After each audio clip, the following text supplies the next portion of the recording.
میں نے کبھی سوچا بھی نہیں تھا کہ خاموشی بھی کسی دن چیخ بن جائے گی۔ میری شادی کو 5 سال ہو چکے تھے۔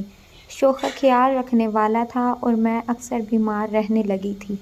وہ خود مجھے ہر رات دعا دیتا تھا اور میں سوتی چلی جاتی تھی۔ ایک رات وہ گولی میرے ہاتھ سے گر گئی اور اسی ایک رات میری نیند ٹوٹ گئی۔ جب آنکھ کھلی تو شوہر بستر پر نہیں تھا۔ میں نے سوچا واش روم میں ہوگا، لیکن وہاں بھی نہیں تھا۔ پھر میں نے وہ آوازیں سنی جو میری بہن کے کمرے سے آ رہی تھیں۔ دل ماننے کو تیار نہیں تھا، لیکن قدم خود بخود اس دروازے تک چلے گئے اور جب دروازہ کھلا میری دنیا وہیں رک گئی، شوہر میری بہن کے ساتھ۔ اور تب مجھے سمجھ آیا، وہ بیماری نہیں تھی، وہ دعا نہیں تھی، وہ ایک سازش تھی۔ میں روئی نہیں، میں چیخی نہیں، کیونکہ میں جان گئی تھی کہ اگر میں ٹوٹ گئی تو سب کچھ ختم ہو جائے گا۔ میں خاموش ہو گئی، کیونکہ کچھ عورتیں شور نہیں کرتیں، وہ صبر کے ساتھ وقت کا انتظار کرتی ہیں اور پھر ایک دن ایسا فیصلہ لیتی ہیں جو سب کچھ بدل دیتا ہے۔ یہ صرف ایک کہانی نہیں، یہ بہت سی عورتوں کی خاموش حقیقت ہے۔